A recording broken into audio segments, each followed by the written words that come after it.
Okay, let me start the share screen. Hi, Alan. Hello. Nice to see you again. Still one, please. Okay, China today. Today I will get somebody do the talking rather than I do the talking. So, news of China, news about China, news including China, etc. I don't know what should be the best preposition.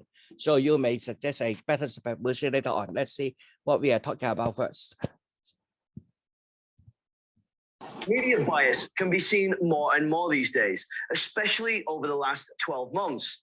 Just like knowing how to be woke or questioning whether still listening to Elvis makes you a bit of a racist for endorsing cultural appropriation. It's hard to know how much media bias is influencing the news you're receiving and what to take in, especially when you're bombarded with so much information. Just like this gif of a girl being spoiled for choice at a dinner party.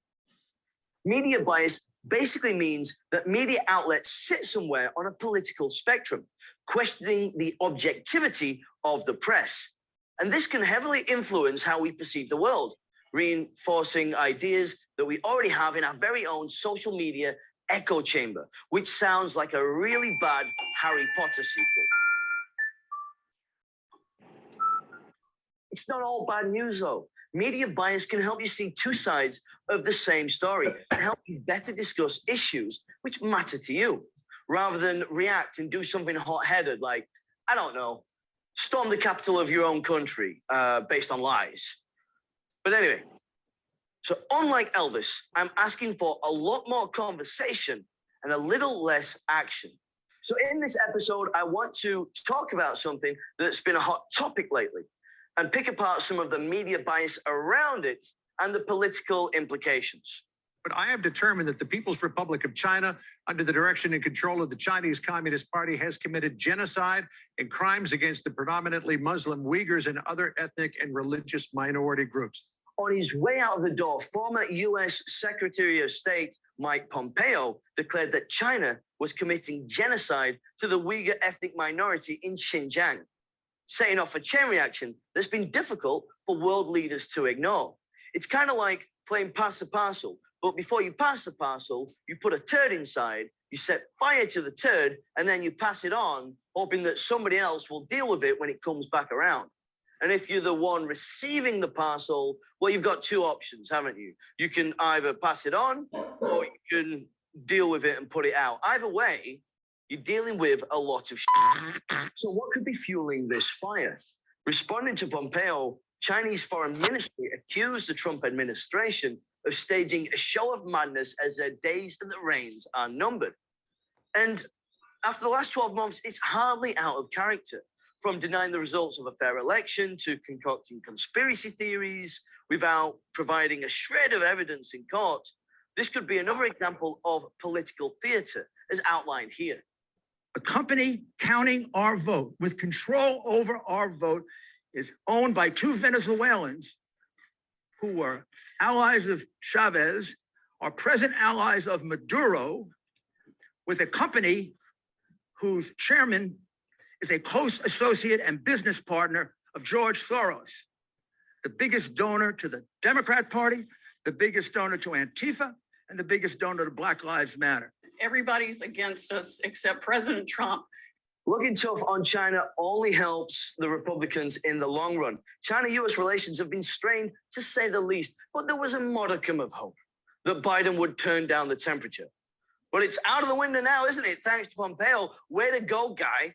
If things remain the same or get worse, then in a few years, the GOP can turn around and say, look what happens when we're not in charge. And then boom, you've got Pompeo, you've got Trump back in the Oval Office trying to reinstall the Coca-Cola button faster than you can say type 2 diabetes. Oh, yeah, that's right.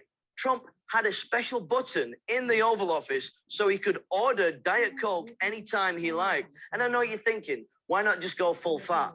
Diet Coke was the perfect complement to my weight loss program. Said no one ever. So let's look at the chief source of the evidence presented, Adrian Zenz, the freedom-fighting academic for hire. Adrian Zenz is a far-right Christian fundamentalist who has spoken out against homosexuality and gender equality.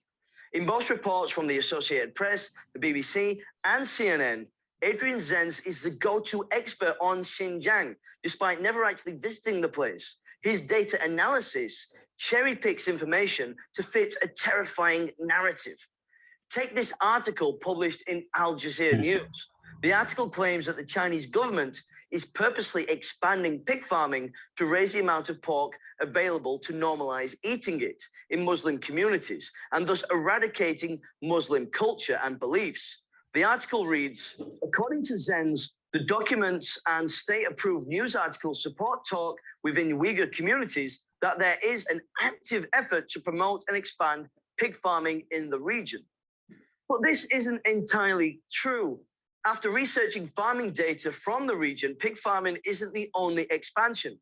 Sheep, cow, and chicken farming have all seen massive areas of growth, and this is part of the country's poverty alleviation program. But by focusing on just the pig farming, he's twisting data to get to a conclusion at which he's already arrived. I cannot stress enough just how scary things appear when a country, people, government, and culture are so very different from your own. TV reports of shaky video footage, security gates, and cameras can seem over the top and intimidating. But even my apartment has a security gate like this one, which was featured in a BBC report. So when you're scrolling on your phone, sat on the toilet, take a moment to question whether the media that you're consuming challenges your beliefs or does it align with them. Accusing China of genocide and taking a stance based on biased media reports without any appreciation of how integrated Xinjiang is and has been for years is careless, because all it does is creates this arguments of war mentality where one side is right and one side is wrong. And I'm well aware of the backlash that I could get following this video, but I'm willing to say it because there has to be a better way to communicate that's not so inflammatory, so we can all actually hear each other. So, thank you for listening.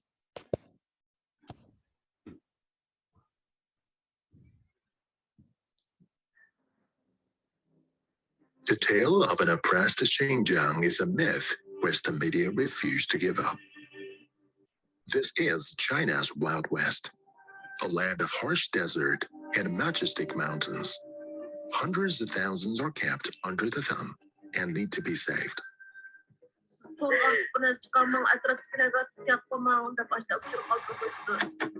But before getting upset, take into consideration that the stories you've heard about Xinjiang could be a lie. 爸爸去世的时候，我当场我才陪着我爸爸。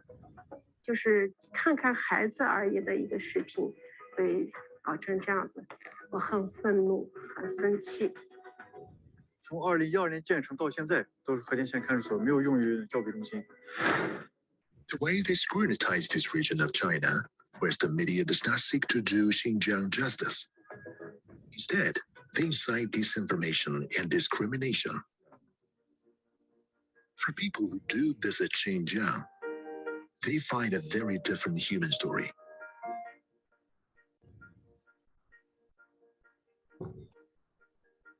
One place, two tales.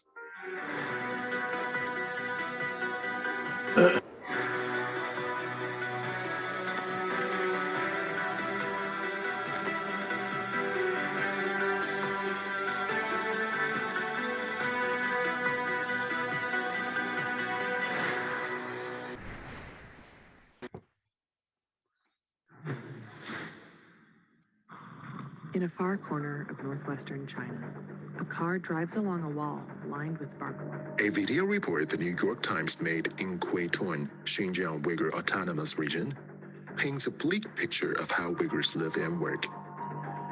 Times claims Uyghur workers were forced to leave their hometowns in southern Xinjiang and made to work here. The Times decided to do its filming secretly, even though Quaitun sanitation station is open to the media. It's all about making it look like there's some sort of big conspiracy going on. They use, quote, secret footage and things like this. You know, putting things in, taking things out, the hushed voice, this type of thing. I mean, they're speaking on on a videotape. But it's very conspiratorial. It's made for drama. We decided to talk independently to the workers and used translation apps on our phones to communicate.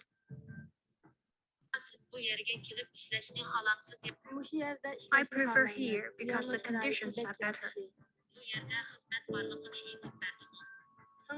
My sister told me they were recruiting.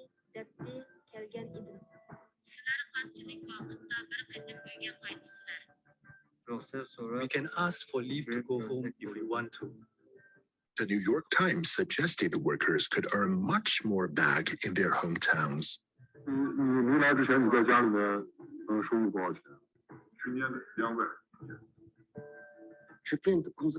They always have something to do here, so they get paid constantly. In South Xinjiang, they may have something to do from time to time, so the income is unstable. That means they can't make 1,000 yuan in a month. Our sanitation workers live in comfortable dormitories. We provide 24-hour hot water supply. They can take a shower in the dormitory. The Quaitun report is only one of many Western reports, which consistently portray Uyghurs' everyday lives as coercive re-engineering programs. We visited factories across Xinjiang, interviewed more than 50 workers and employers, and posed one question: is forced labor happening? The answer is "99% of our staff are Uyghur. When our factory is completed, to be honest, a factory built in a desert, people are very happy to see a neat and tidy factory. We had planned to recruit about 500 employees. In less than a day and a half, more than 700 people applied." Human rights in the West, they always talk about its ballot box and its ability to say anything you want politically. But in Asia and in China particularly, human rights are about having a job, economic opportunity, access to education, healthcare, being safe in the streets. They weren't there because they were forced. They were there because it was an opportunity. So, this idea that somehow this is nefarious, that people are trying to ruin these people's lives by giving them jobs in instances where they wouldn't have them otherwise, is simply not true. It's just playing to all of the kind of negative images about China so that they can say, oh yes, China's very evil, this is terrible. An ASPI report promulgated by Western media claims that there are over 380 detention centers to imprison Uyghurs in Xinjiang. But when you closely study ASPI's Xinjiang report, you find that its data, analysis, and conclusions are plain wrong. Placing some coordinates in the ASPI research, we find ourselves in front of Hotan Detention Center. Since its completion in 2012, Hotan Detention Center has never been used for vocational education and training. Of course, the detention center is very different from a vocational education and training center. The detention center is for detaining criminals, people who violated the criminal law. Do you know if any Uyghurs are detained here? The people in the detention center have nothing to do with the ethnic group. No matter who violates the law, he will be punished. It has nothing to do with whichever ethnic group. Walls and CCTVs are typical of a detention center. This is simply a detention center, not unlike thousands of such panel institutions you can find anywhere in the world. But ASPI chooses to call it a camp. It's a rebranding exercise straight from the manual of Western media tricks. Just point to a Summit building and say, oh, that's a detention camp. Oh, that's where the children are sent and beaten every day. This is nonsense. It really demeans the whole professionalism of journalism. On other sites, we find even more problematic conclusions. ASPI seems to love finding walls and towers in cities. So if a school, for example, has any of these fixtures, it's almost certain to go on SPS blacklist of detention centers. We geolocate Marubeni number 3 primary school through SPS map, and this is what we find.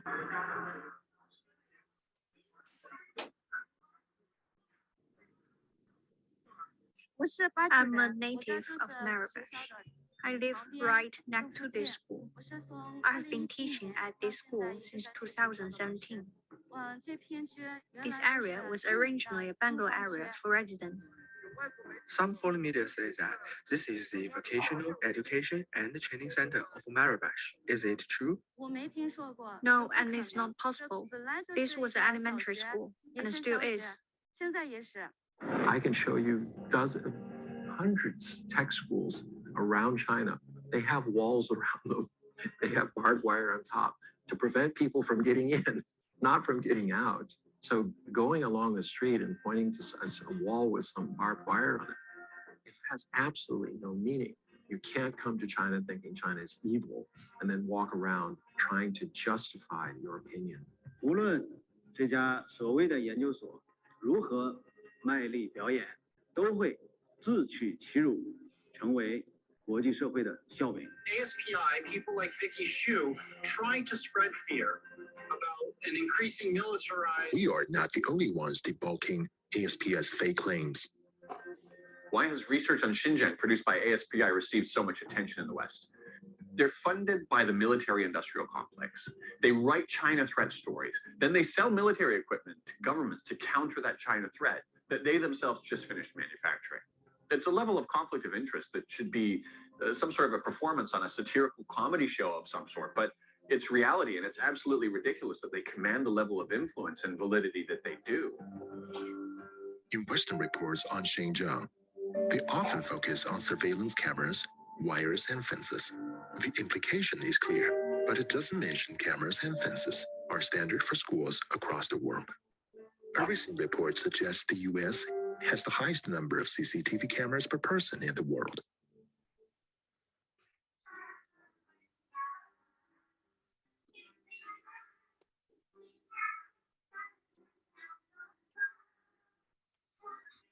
Would you have ever imagined that harmless kindergarten would be described by BBC as this kindergarten for the children of detainees? But we found that the children's parents live and work nearby and pick them up and send them off to the kindergarten every day. BBC says only Chinese should be spoken. But we see children switch languages between Mandarin and Uyghur at their will.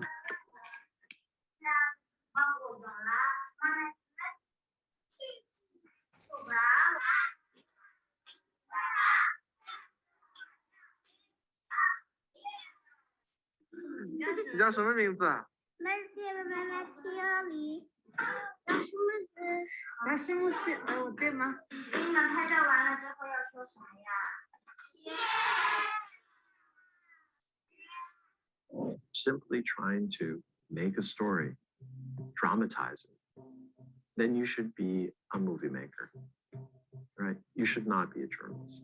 Journalism is supposed to report the facts and let people draw their own conclusions.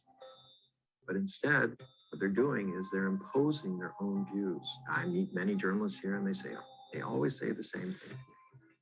Well, the editors don't like the positive stories because they don't sell news. So yeah, there's a lot more negative. You're really not trying to be a professional. You're simply trying to sell a storyline to sell news.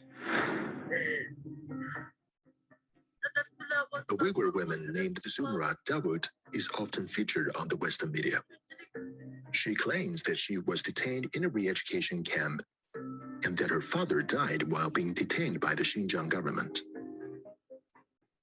But we found Zumrat's brothers in Urumqi, and they denied her claims. I have 5 siblings, and among us, I'm the closest to her. I was with him when he died.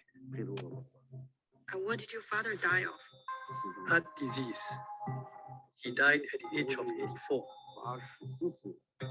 But you know she hasn't been to a training center, but she claims she has. What do you think about that?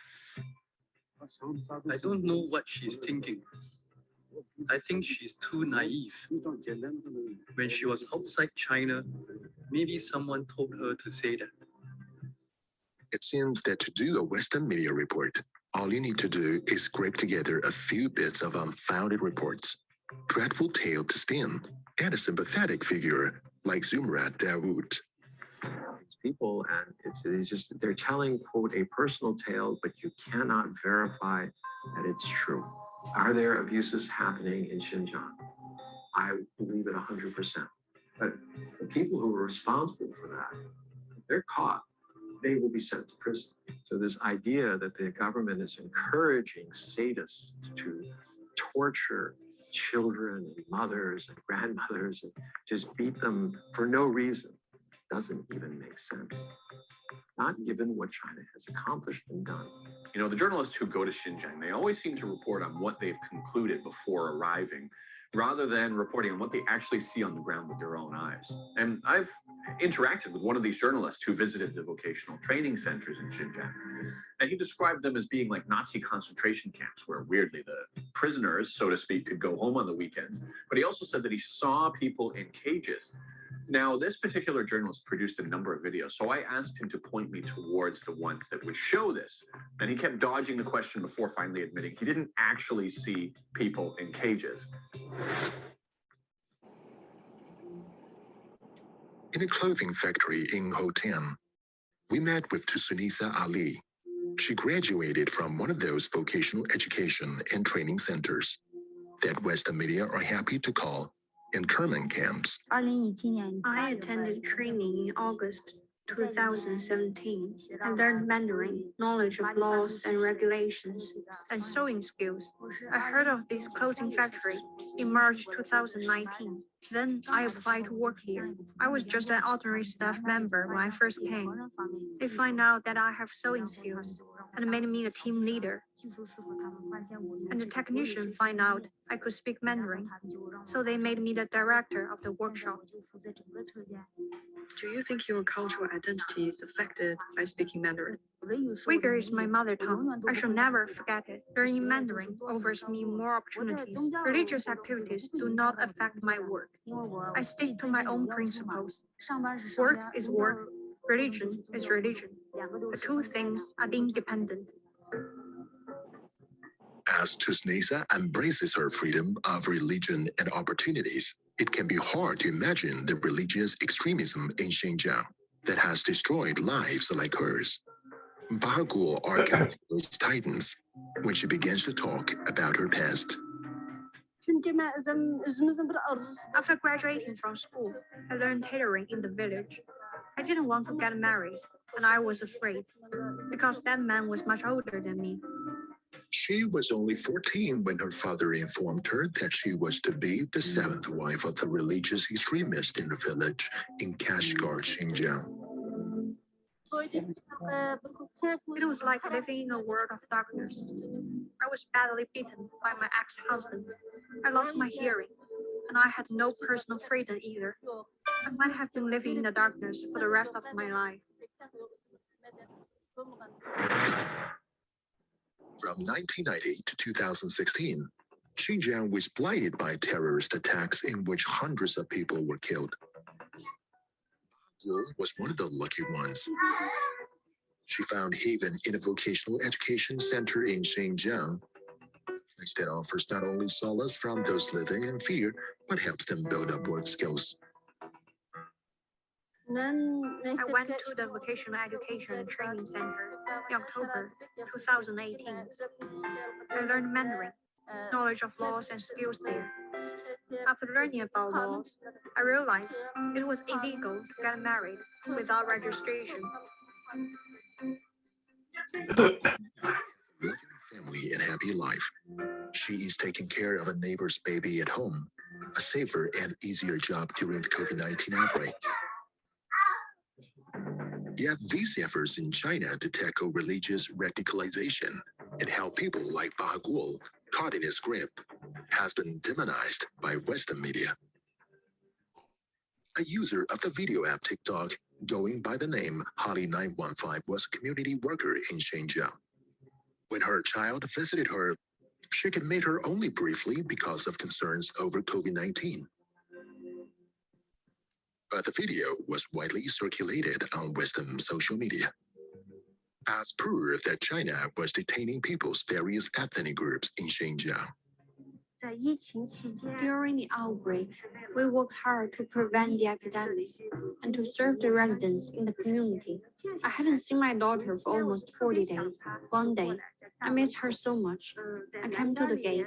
I couldn't get in and she couldn't get out. I kissed her. It's as simple as that. A video where a mother misses her daughter.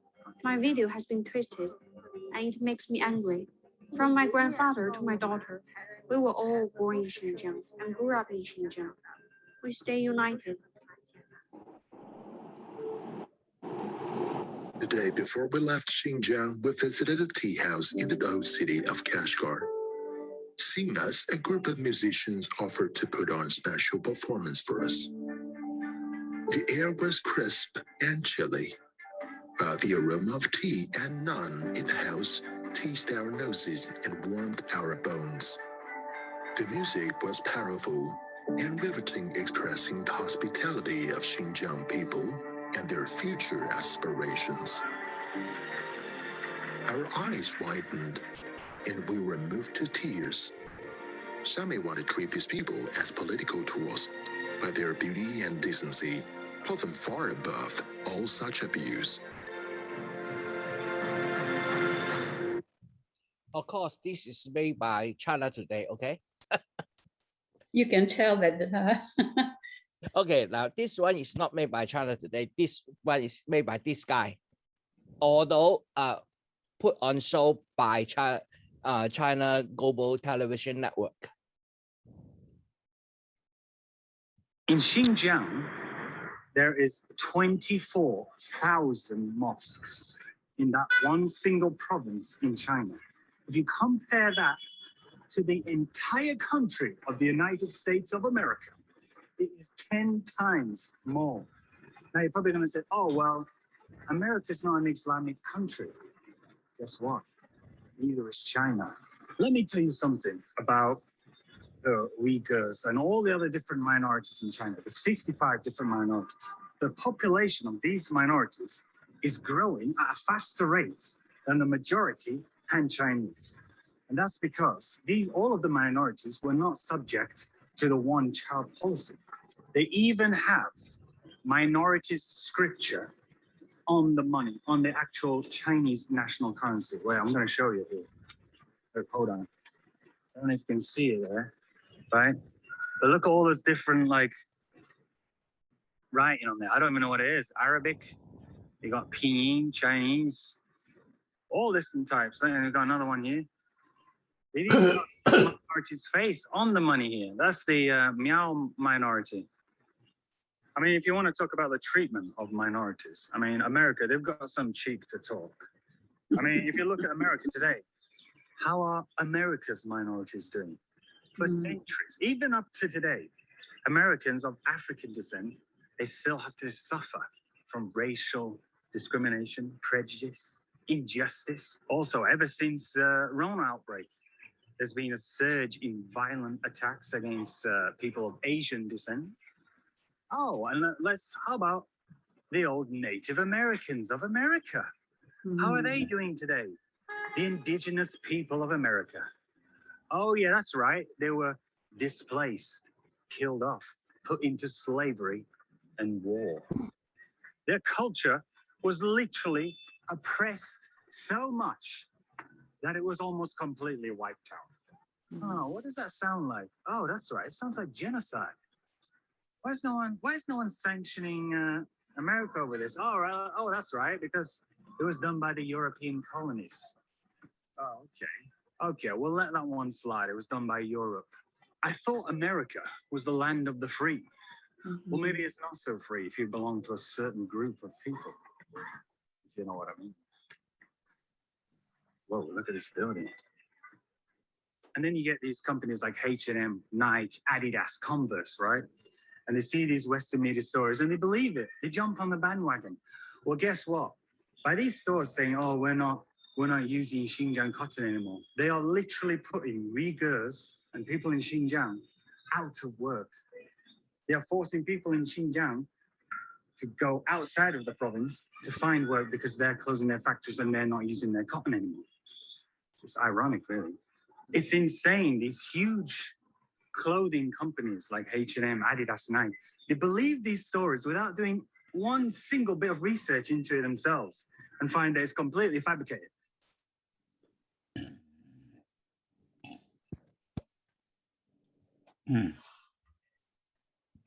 Let me tell you something. Whenever there's some kind of construction work or a big project in China, farming, or whatever, right?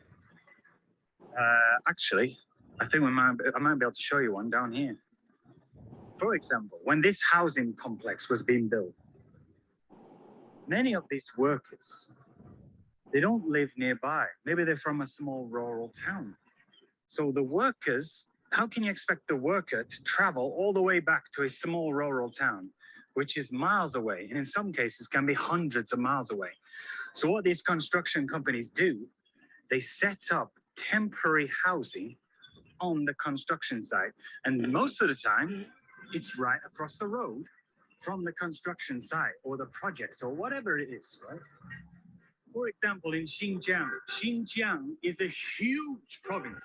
It is 3 times the size of the country of France. Now, do you expect a Xinjiang worker to travel back home after he's finished working in the picking cotton in the fields? He's going to travel hundreds, thousands of miles back home?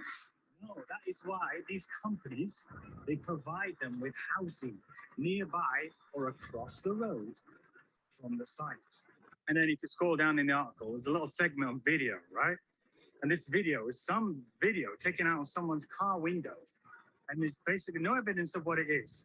And it's completely gray. I mean, how gray can you, how many filters are you using?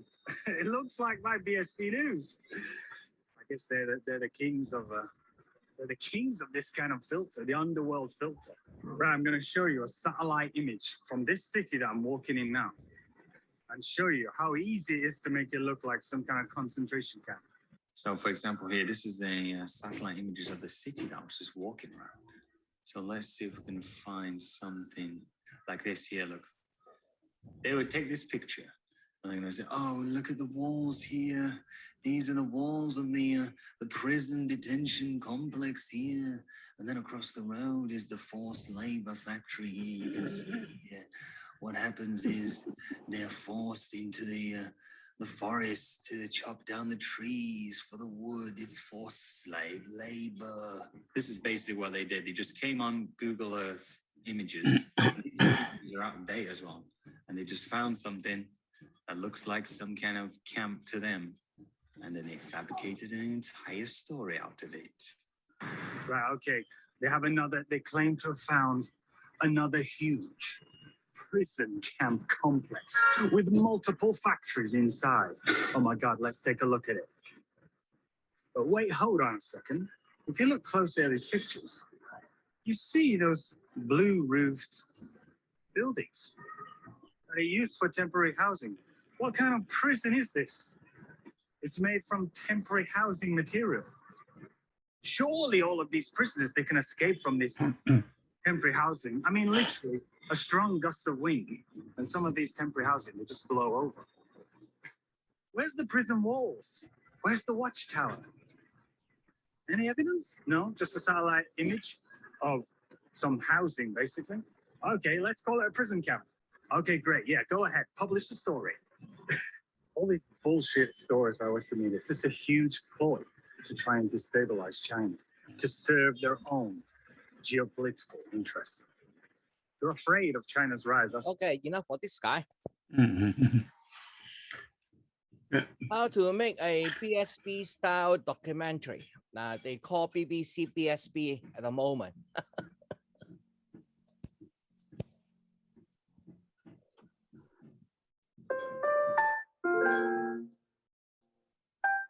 In February 2020, Wuhan was quiet and cold, but at the same time, attracted the attention of the whole world.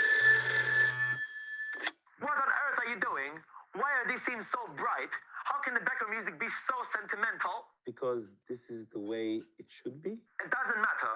Now you go change it bit by bit according to my request. Lower the contrast of the scene, making it a bit yellow and dark. Okay, fine. Got it, sir. Oh, yes, that's it, mate. And change the dubbing. There is a word. Let me see. It's at the tip of my tongue. Oh, yes. Ghost Town. What a fucking genius I am. In February 2020, most cities in Hubei province with a population of nearly 60 million announced their lockdown, including Wuhan. I was driving to interview the pandemic-stricken area and found that it was like a ghost town the whole way. A year later, now, I'm interviewing Hubei province people once again along the same route. Only by communicating more with the local people can I understand what is really happening here.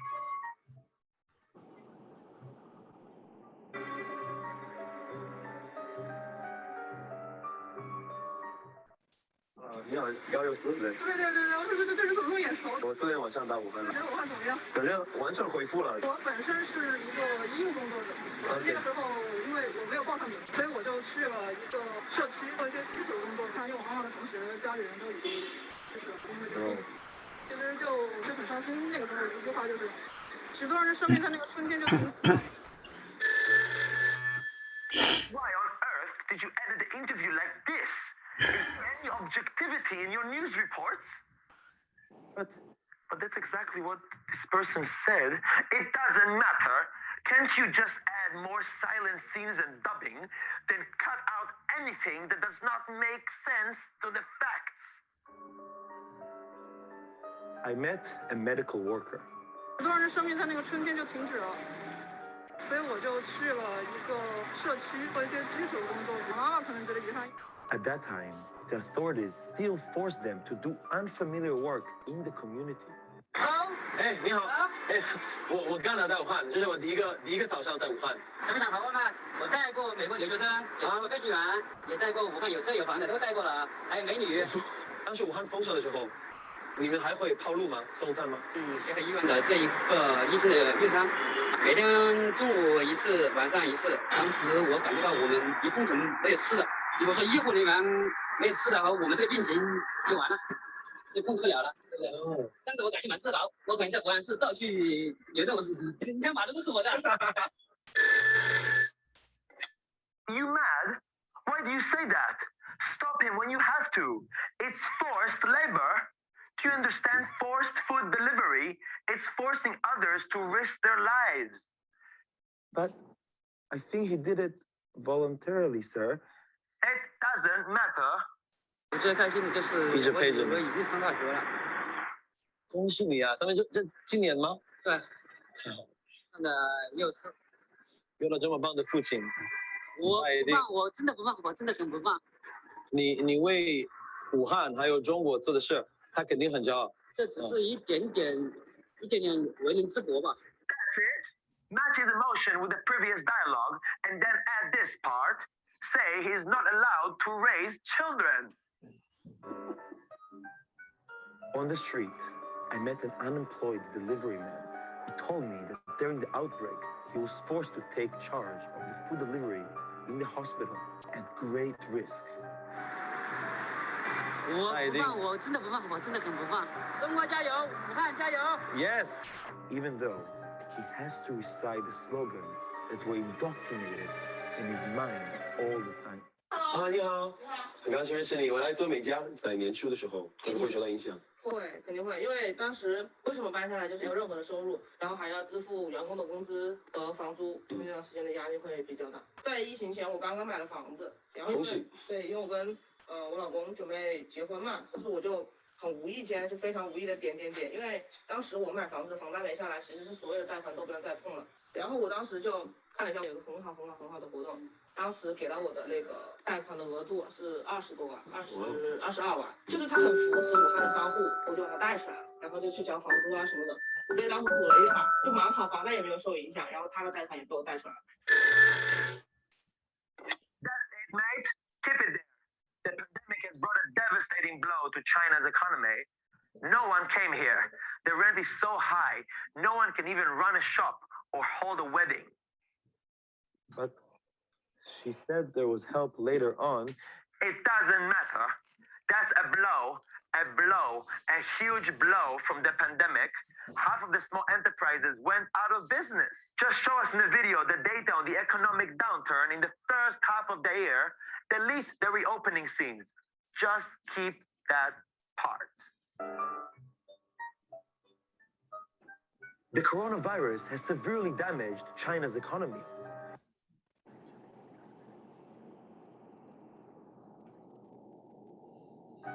The coronavirus has severely damaged China's economy.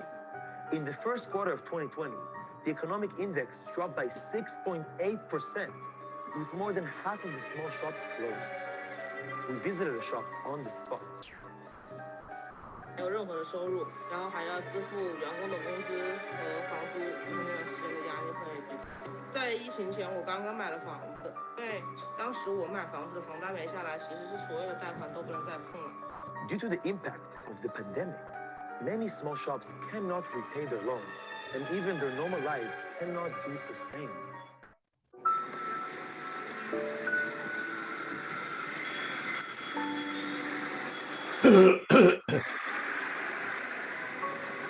这医院我也听了很多人来这里，然后有的人就这边很多的，对。这边医院的话呢，其实都人多的话，当时的话，疫情当中没得几个人。所以现在感觉怎么样？你觉得现在的武汉怎么样？现在武汉都是一切都安好，反正都安安好好的。You think they're living a normal life? How can they live a normal life? Silence them. But they didn't say anything wrong, sir. It doesn't matter.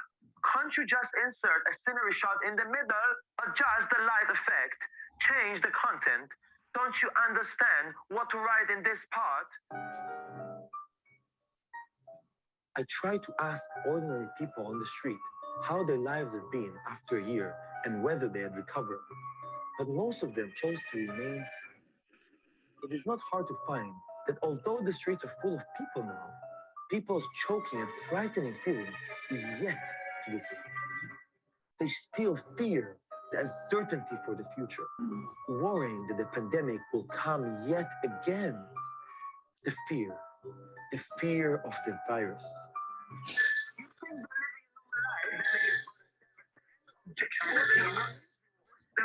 This is the way it should be. But this is the way it should be. It doesn't matter.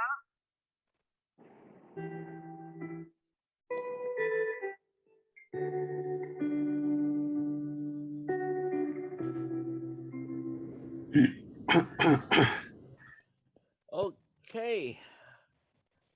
That's enough propaganda for you guys today. That's enough propaganda for one day. I found the last one particularly interesting, that the reporter in China and then conversing with someone back supposedly from England by the supposed accent, but obviously the person he was speaking to wasn't British. It was quite obvious. And I think, you know, and I find it interesting how the Chinese hierarchy kind of insists on producing such propaganda to try to dispel the impression that the West is forming, for example. I find it interesting that they have to keep on doing that. Yeah, I think the Chinese is not fighting the information war correctly. No. They are losing the war rather than winning. But anyway, it's their choice. Just to let you know that next Monday and then another 2, so there will be 3 Mondays following from next Monday. I will have a special session, and the URL is here, but I will also send it out through our UVA email system at 1:30 to 3 p.m. The topics are Xinjiang and Uyghur people. And then the second topic, the next week, it will be the Chinese commitment to carbon emission. We know that China want to peak its emission by 2035 and then become carbon neutral by 2060. So I will explain to you what are their policy at the moment and what are they trying to do in order to achieve that objective. And the final one will be a little bit more entertaining, how the Chinese people use their public parks. Yeah, that sounds good. Yeah. Can I just ask you something, Albert? One of the sessions, the first clip that you had, the chap said that schools had barbed wire on the fences or roofs or walls, and it's not to keep people in, but to keep people out. Yeah. And I thought that was interesting. I mean, does that, if you can show a school anywhere else except in Wuhan, for example, or anywhere in do they all have wire, barbed wire on top of the walls? Not everywhere. The last time I was in Xi'an. Xi'an. In Xi'an, the school doesn't have barbed wire, but they do have walls. Yeah, but I thought the interesting bit was the barbed wire business, and I think that's a bit strange. But I remember my own school when I was in Hong Kong. Let me think. I have taught in 3 secondary schools in Hong Kong. Okay, one is a multi-story building, very high. We have to take lifts, and there's no barbed wire. And that school do not have a playground. The roof is the playground. So of course, in the roof there is a walls because they quite high in order to prevent balls from flying over the fence into the nearby freeway. Okay, that's the first one. The second one I teach is in a quite upclass suburb, but it is near the rail line, the Canton Kowloon rail line. And of course, on the rail line, there is a fence, and the fence do have barbed wire between the school and the railroad. But on the other side of the school, there is fence, but no barbed wire. Okay. The third one I have taught is in a poorer suburb, and it is on the side of a little hill. We are approximately 40 steps from our school's entrance. It's about 40 steps from the main road. So 40 steps, about 5-story high. So we are sitting on a slope, and actually on the slope itself, we have the students are not allowed onto the slope. So there is a fence there, but no barbed wire. Okay. No, it's an interesting concept to say that you put a barbed wire on the big high wall, concrete wall, you know, to keep people out. That's weird. I think Xinjiang is, you notice Xinjiang has suffered from the terror attack. I think, and because of that, there is barbed wire. But from my memory, in other part of China, it doesn't. No, I didn't think so. No. Yeah, I think they do have fence. For example, in my school, the fence is locked during school hours to prevent the students from escaping.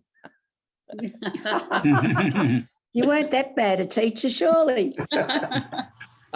There's always 1 or 2 students who doesn't want to learn. And yes, we know. Most of them, it's just preventing 1 or 2. We know.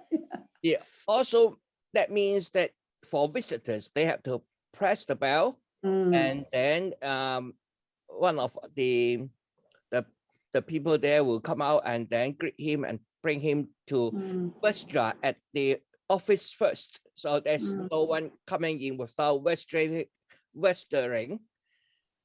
But there is exception. The schools, now for those graduating years, for example, at that time Form 5, so that will be year 11. They have a public exam. After a public exam, they don't need to come back to school. No point coming because the course is finished. And also for the matriculation A level, after A level, Form 7, they also have the public exam quite early. So they usually will have the exam in May or June.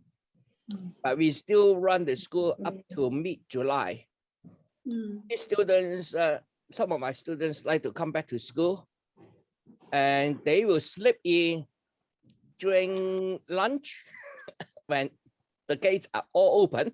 So they come in, and then when the gates are closed, they don't go out. They will hide somewhere in some classrooms.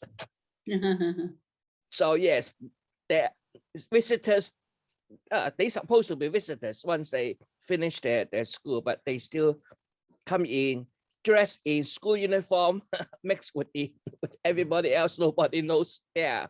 They shouldn't be there. But anyway. Okay.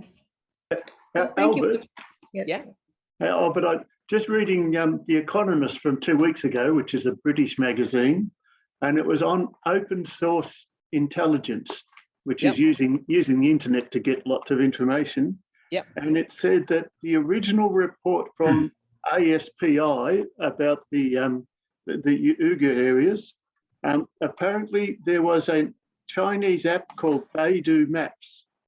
And Beidou Maps was systematically blocking out some places in Xinjiang. Every one of these places that was systematically being blocked out when they looked at it had a camp with walls with barbed wire on it. And that's how they found all of these camps, was looking where the Chinese were blocking them out. Okay, I will do a double check because Baidu is the Chinese equivalent of Google. Yeah, that's what they said. Yeah, and they said that the Chinese helped them out by blotting out all these places, and they just looked at where they were blotted out. So I will try to have a look, and then we'll come back to you probably Monday. I'm not saying whether or not I agree with any of the articles. I'm just saying I read this article because it was about open source information. So I think again, my role here is to present to you a different point of view. Okay, you make up your mind which side is right and which side is wrong, because we are bombarded by one side of the story. So I think one of the things I can do is bring you the other side of the story, so you can make up. You bombard us with the other information. I'd have to say, Albert, I would agree. The original article from ASPI was then very emotionally written. That's why I say the Chinese art isn't very good in propaganda. Not in the Western eye, anyway. Yeah, not in the Western eye, anyway. So they are not very poor in propaganda. But you notice they have now tried to recruit from many of these foreigners living in China as a mean of defending their position. So I just collect some of them for you today, and probably I will do more next week on Monday, but we'll focus mainly on Xinjiang and Uyghur. And I also want to show you some of the videos made by Chinese YouTubers.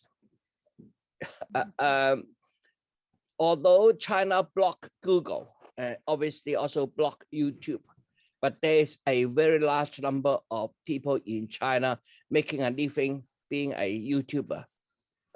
But are they allowed to show their YouTubes to the Western world? Would China block the ones that they want to block? Now, if these people can go out, now, put it this way, in China, you can visit Google's services through a technique called VPN, Virtual Private Network. VPN is not illegal in China. It's not illegal. So you can buy a VPN service anywhere, and then you just go to that VPN service, and from there you can visit the rest of the world. And at the moment, I know that some of the universities, especially the first-class universities, had allowed Google to go into the campus. So if you are within the campus, you have a full access to Google services. Obviously, when you leave the campus, you are cut out again. So we remember the first session we have this year, I talked about a girl. She